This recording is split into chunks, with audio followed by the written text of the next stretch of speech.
I used to think that Sarah and I were untouchable. Like no matter what life threw at us, we'd be fine.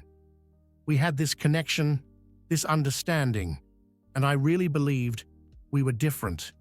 You know, the kind of couple that everyone looks at and thinks, yeah, they've got it figured out. I'd always tell myself, she'd never hurt me. We've been through too much together. But looking back now, I realize I was living in this bubble. A bubble where I believed that if I loved her enough, if I worked hard enough at our relationship, it would just last forever. I didn't see the little things, the small cracks that were forming over time, or maybe I just didn't want to see them. I convinced myself that whatever seemed off was just life, just part of being together for so long. I told myself that it wasn't something to worry about because Sarah loved me. I trusted her. But now I can see it. That belief, that certainty. It was just a bubble I created, something to protect myself from the reality that I didn't want to face. And the thing about bubbles, eventually they pop. It was a regular afternoon, nothing out of the ordinary. I was outside, just getting some fresh air, when our neighbor, Mark, came over. We weren't particularly close, just the occasional nod or wave, but that day he seemed different, almost uncomfortable. I remember thinking it was odd, but I brushed it off. He started making small talk, and I could tell he was hesitating, like there was something on his mind that he couldn't figure out how to say. I didn't push it. Why would I? But then, out of nowhere, he blurted it out. "John, I don't know if this is my place to say, but I thought you should know. I've seen Sarah with another man." I just stood there, frozen. It was like my brain refused to process what he was saying. Sarah? My Sarah? With someone else? I immediately felt this overwhelming wave of disbelief. I couldn't even form words. My first instinct was to reject it, to tell him he was mistaken, that he didn't know what he was talking about. But he kept going. He said he'd seen them together multiple times, in places where it couldn't have been innocent. I remember this sinking feeling in my chest, like the ground beneath me just gave way. I wanted to yell, to tell him to stop talking, to take it all back, but I couldn't. I just stood there, staring at him, as if any second he'd say, "I'm kidding," or "I'm wrong." But he didn't. And in that moment, everything I thought I knew about my life, my marriage, just shattered. I don't know how long I stood there, but eventually, Mark gave me a sympathetic look and left. I didn't even say goodbye. I just turned and walked back inside, but everything felt different. The walls of our house felt like a lie. Every memory, every moment I had shared with Sarah suddenly felt tainted, and yet, even then, there was a part of me that refused to believe it. Mark could be wrong. He had to be wrong. I couldn't accept it. I wasn't ready to. After Mark left, I couldn't think straight. The idea of Sarah being with someone else just didn't fit into my reality. It felt wrong, like it was impossible. I paced around the house, replaying everything in my head, trying to make sense of it. How could someone like Mark know something so personal, something I didn't even have the slightest clue about? I didn't want to believe it. I couldn't. The more I thought about it, the more absurd it sounded. Mark didn't know Sarah like I did. What if he was exaggerating? What if he misinterpreted something innocent? It wasn't like he was some close friend who knew the ins and outs of our relationship. He was just a neighbor. How could I take his word for something so serious, so life-altering? But then, there was this nagging voice in the back of my mind. What if he's right? What if all the little things I'd brushed off were signs? The late nights, the moments when she seemed distant. Was I blind to what was happening right in front of me? I hated the idea that someone else, someone outside of our marriage, might know something about Sarah that I didn't. It felt like a betrayal in itself. My pride couldn't accept it. I kept going back and forth, trying to convince myself that Mark was mistaken. But the doubt kept creeping in like a slow poison. I wanted to confront Sarah right away, to ask her if what Mark said was true, but I was terrified of the answer. What if she denied it?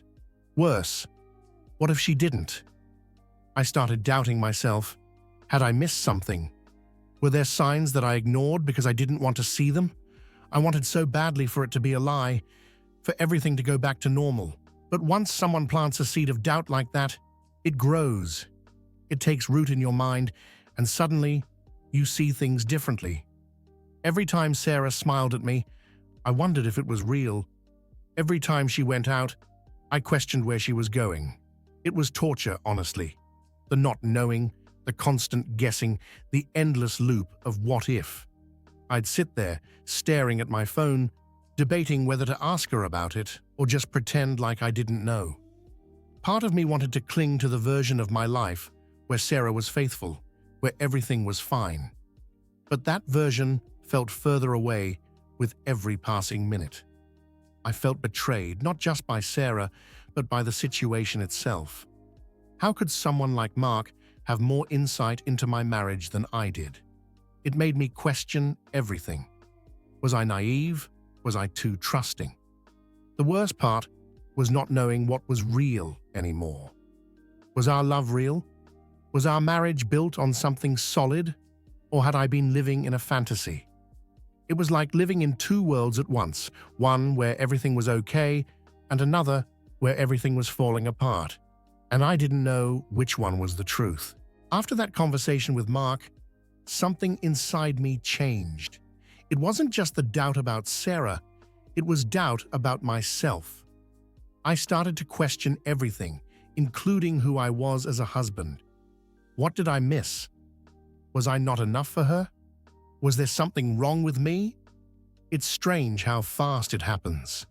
One moment you're confident, you believe in the life you've built, and then, suddenly, it all feels like it's slipping away. I started to replay our entire relationship in my head, analyzing every moment. The things I used to be proud of, the way I supported Sarah, the way I was always there for her, now seemed pointless. What was the point if, in the end, it wasn't enough? I looked at myself in the mirror differently. I started noticing flaws I'd never paid attention to before. Was I not attractive enough? Was I too predictable, too boring? Had I let myself go? It was like this spiral where every little insecurity I'd ever had suddenly came to the surface. The worst part? It wasn't just about Sarah anymore. It was about me, about how I saw myself. I started to question my worth, my ability to make someone happy. And when you start doubting yourself like that, it's hard to see past it. It's like this shadow that follows you around, constantly reminding you that maybe, just maybe, you weren't good enough. I couldn't help but compare myself to the man she was with, even though I had no idea who he was. In my head, he became everything I wasn't. He had to be more charming, more exciting, more everything. And that's when the self-doubt really started to take over. I kept thinking, what did he have that I didn't? I mean, there had to be something, right? Why else would she turn to someone else? It's incredible how quickly your mind can turn against you. I began to second-guess everything I did, every decision I made, every part of who I was. I wondered if maybe I hadn't been attentive enough, or maybe I'd taken her for granted.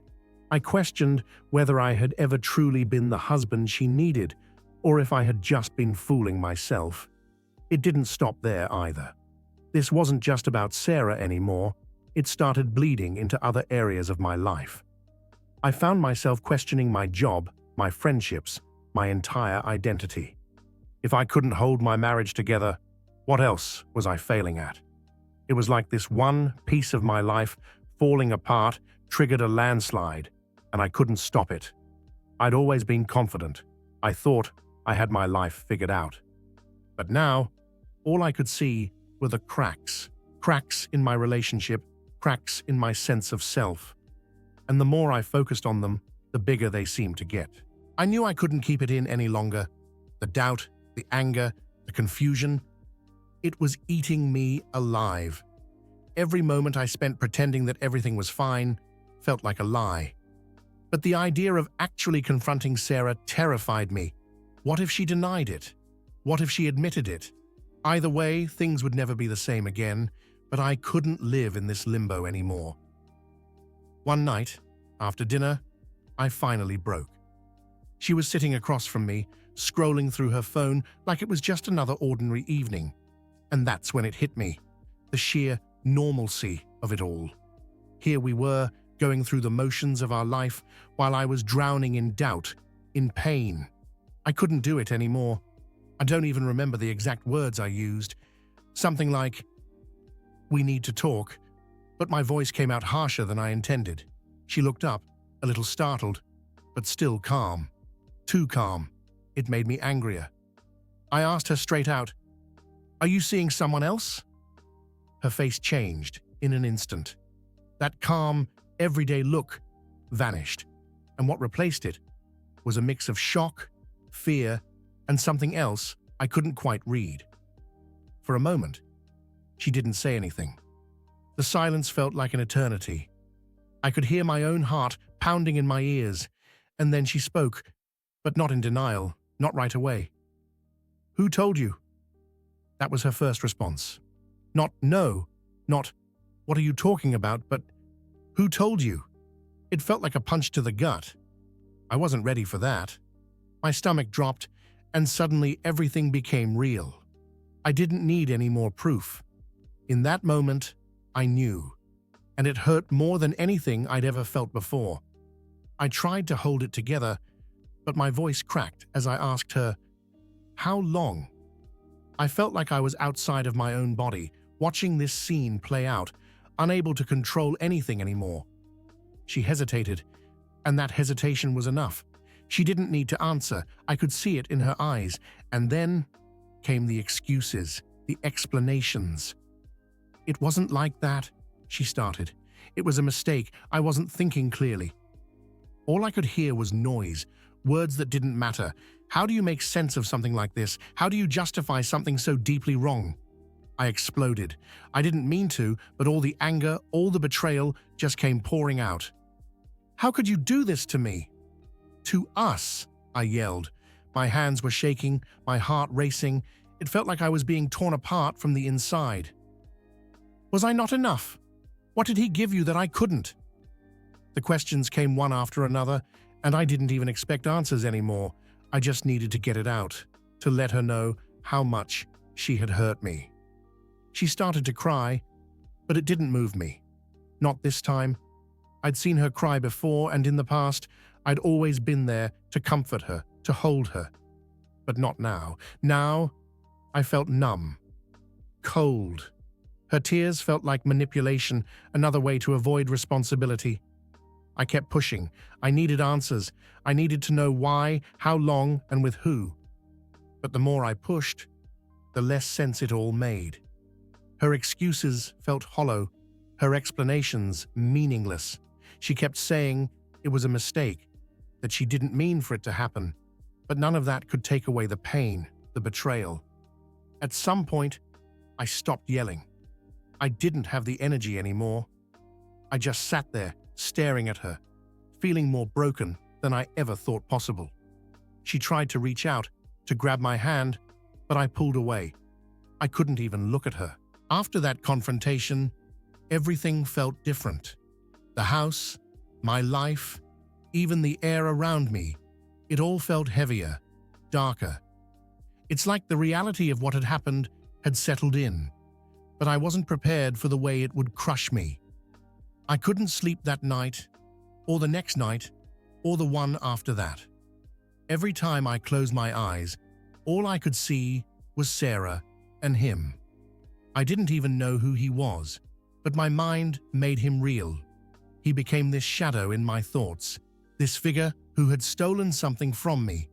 My trust, my belief in our marriage, my sense of safety. The betrayal was like a wound that wouldn't stop bleeding. It didn't matter what I did to distract myself. Work, chores, anything. I couldn't escape the pain. It followed me everywhere. I'd be washing dishes or driving to work, and suddenly it would hit me like a wave. I'd feel this tightness in my chest, this overwhelming sadness, and the tears would just come. I didn't even try to stop them anymore. I'd sit there, sometimes for hours, just staring at nothing, trying to understand how we got here. I kept asking myself the same questions over and over. How long had this been going on? How did I not see it? Was I really so blind? And the worst question of all, why wasn't I enough? The heartbreak wasn't just about what Sarah had done. It was about the life we had built together, the future I thought we had. I couldn't look at her the same way anymore. Every moment, every smile, every shared memory felt tainted. It was like our entire history had been rewritten, and I was the only one who didn't know the real story. The emotional turmoil was constant. One minute, I'd feel this intense anger at Sarah, at him, at myself for not seeing it sooner. The next minute, I'd feel empty, like there was nothing left inside of me. And then just as quickly, I'd be overwhelmed with sadness, this deep, gut-wrenching sorrow that I couldn't shake. I wanted to talk to someone about it, but I couldn't. How do you even start that conversation? Hey, my wife cheated on me, and now I feel like my entire world is collapsing. I felt embarrassed, like admitting it out loud would make it more real, more humiliating. So I kept it inside, hoping that somehow it would just fade. But it didn't. Sarah tried to talk to me. She tried to explain, to apologize. But I couldn't hear it. Every word she said felt like a slap in the face, a reminder of what she had done. And even when I wanted to forgive her, even when I wanted to move past it, I couldn't. I couldn't let go of the image of her with someone else, of the lies, of the betrayal. The pain felt never-ending. I'd wake up in the morning, and for a brief second, I'd forget. Just for a moment, everything felt normal. And then, like a punch to the gut, it would all come rushing back. The weight of it would hit me, and I'd remember. I'd remember what she did, what we lost, and what I was now carrying with me every single day. It wasn't just heartbreak. It was devastation. It was the kind of pain that changes you, that makes you question everything about yourself and the people you thought you knew. I felt like I was drowning, like I couldn't catch my breath. And no matter how hard I tried, I couldn't find a way out. People always say that time heals all wounds, but I wasn't sure time could fix this. How do you heal from something that shatters you so completely? How do you move on from a betrayal that cuts so deep? I didn't have the answers. I wasn't sure if I ever would. In the days that followed, I found myself trapped in this agonizing back and forth. Should I stay or should I leave? It wasn't a decision I ever imagined having to make, especially with someone like Sarah, someone I had built my life with. But now, nothing felt certain. Nothing felt safe anymore.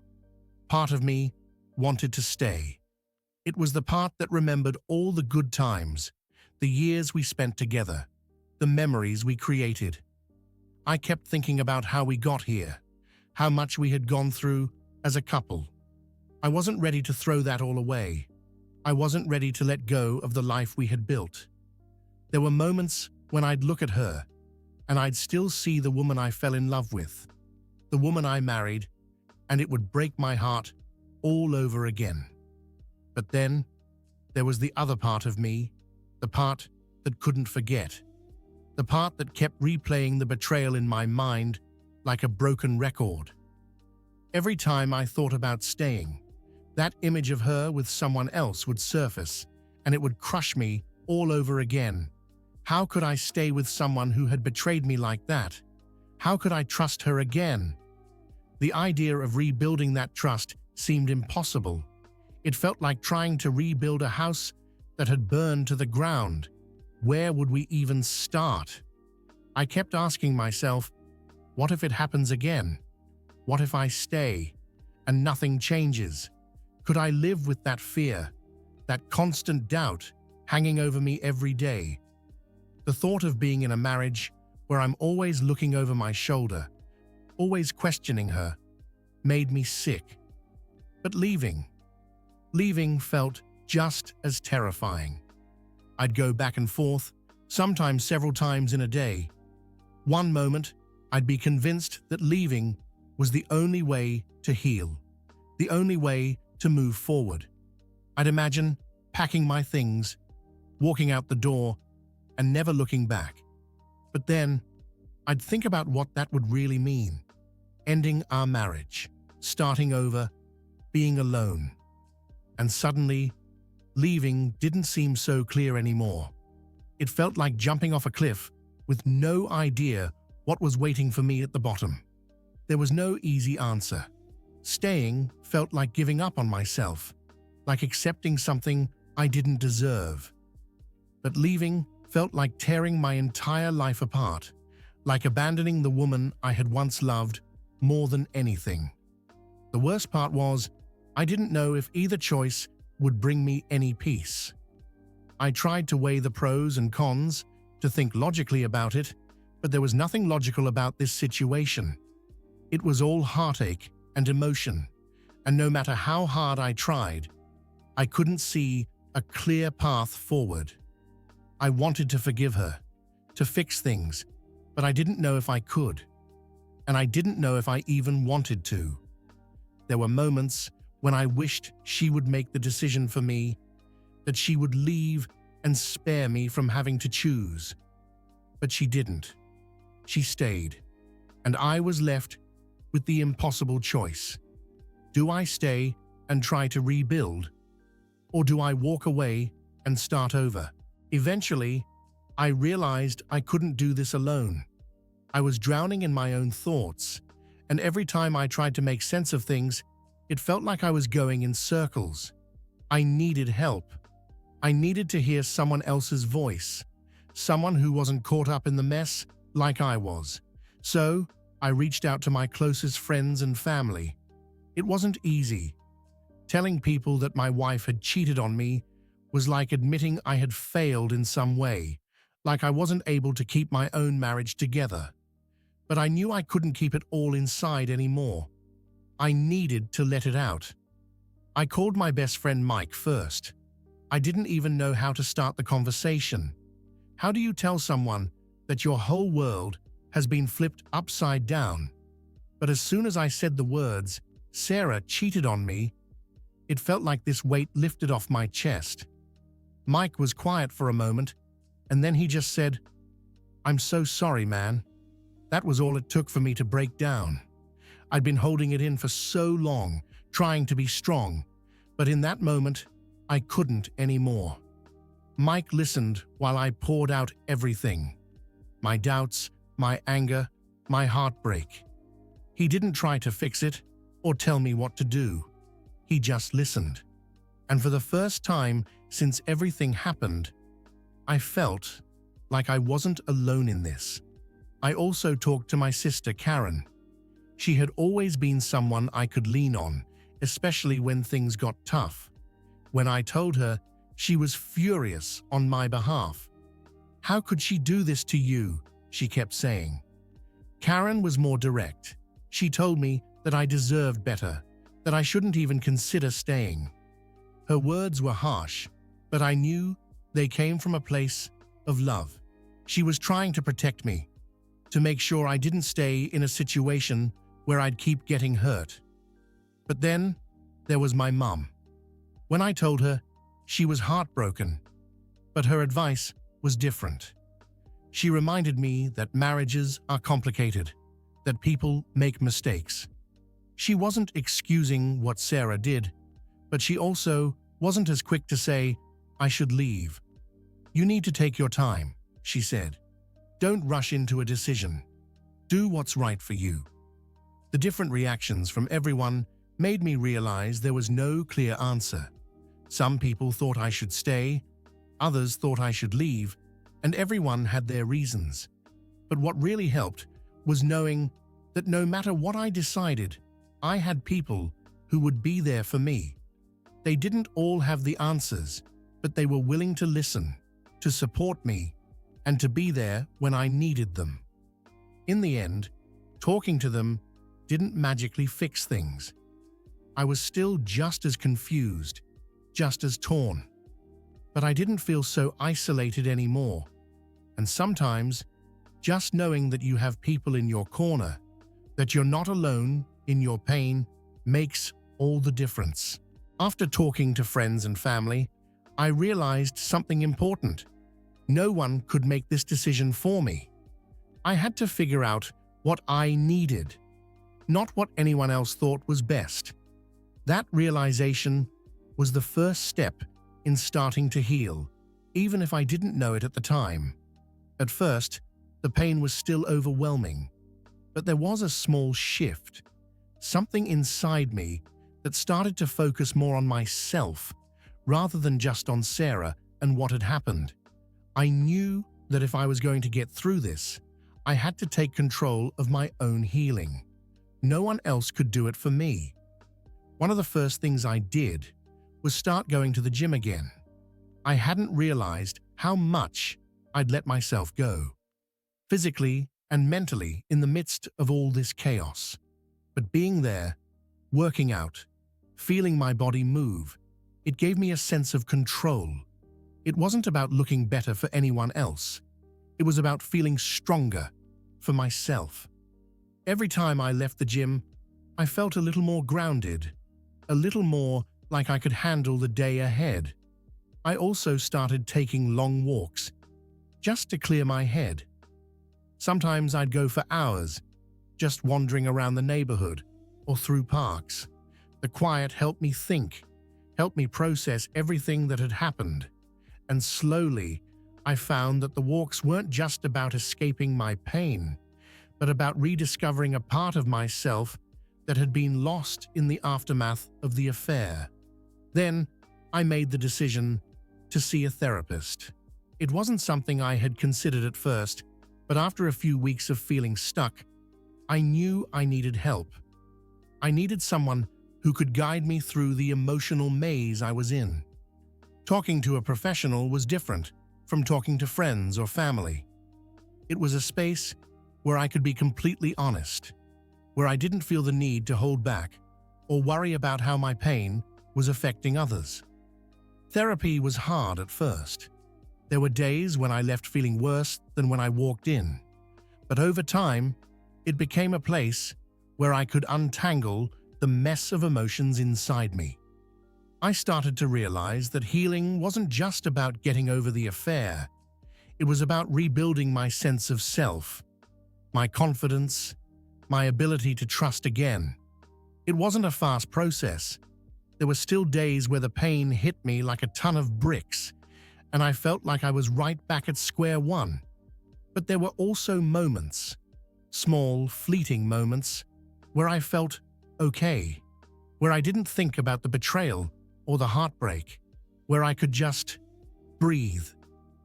And it was in those moments that I started to find my strength again. It wasn't about Sarah anymore, or the affair, or what she did. It was about me. It was about reclaiming my life, piece by piece, and learning how to move forward without being defined by what had happened. I wasn't fully healed yet, not by a long shot, but I was starting to heal. I was beginning to feel like myself again.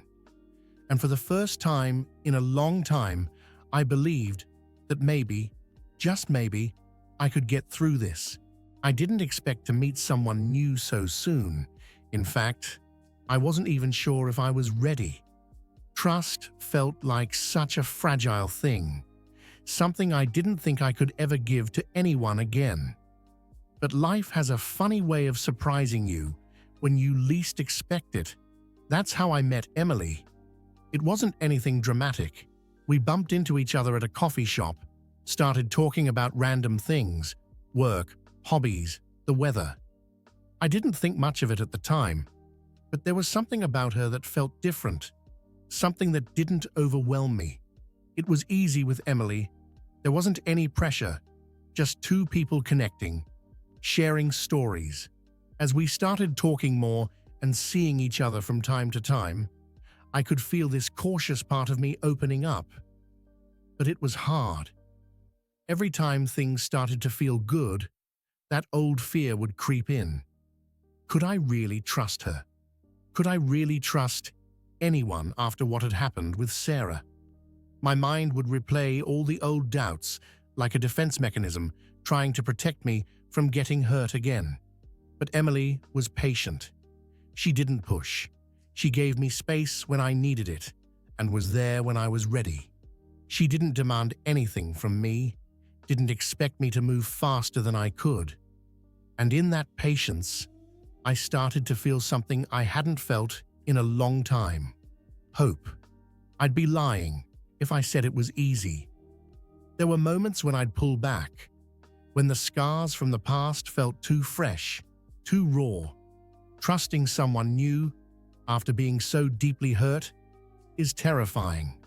It's like standing on the edge of a cliff, unsure if you're ready to jump. But with Emily, I didn't feel like I was alone at that edge. She was there with me, not rushing, just waiting until I was ready. Slowly, piece by piece, I started to rebuild trust. Not just in Emily, but in myself. I began to believe that maybe I could open up again, that maybe I deserved to be happy. And that was the hardest part, believing that after everything, I still deserved love. We're still taking it slow. I'm not rushing into anything, and neither is she. We're both just seeing where things go, step by step. But for the first time in a long time, I'm not scared of what might happen. I'm learning that trust isn't about erasing the past. It's about being willing to risk the hurt again, because the possibility of something real, something good, is worth it. With Emily, I'm not the same person I was before. I'm more cautious, more careful, but I'm also more aware of what I need, what I deserve. And for the first time since everything fell apart, I feel like I'm ready to start again. If you had told me a year ago that I would find happiness again, I wouldn't have believed it. Back then, happiness felt like a distant memory, something that had slipped through my fingers. I was convinced that the pain, the betrayal, would be all I'd ever feel again. But here I am, and somehow I've found my way back to it. It wasn't an easy journey. There were moments when I thought I'd never recover, never be able to trust or love again. But somewhere along the way, I realized that healing doesn't mean forgetting the pain. It means finding a way to live with it, to accept it as part of your story, and to let it guide you, not define you. With Emily, I've discovered that love can be different. It doesn't have to be perfect, and it doesn't have to erase everything that came before. It just has to be real. She's taught me that happiness isn't something you find by running from your past. It's something you build, piece by piece, even with all the scars. I've learned that trust, while fragile, can be rebuilt. It's not easy, and there are still moments when doubt creeps in. But trust isn't about being naive or pretending the past never happened. It's about believing in the future, even when the past has tried to convince you otherwise. There's something freeing about that realization, that I can still feel love even after everything I've been through. It's not the same love I had before. It's stronger, more cautious, but also more intentional. I'm not rushing into anything. I'm allowing myself to feel what I feel without forcing it.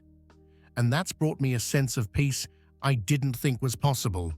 For the first time in a long time, I wake up without that heavy weight on my chest. I look forward to the days ahead, to the moments I'll share with Emily, and to the future I'm starting to rebuild. It's not perfect. There are still days when the past comes back to haunt me. But those days are fewer and farther between now.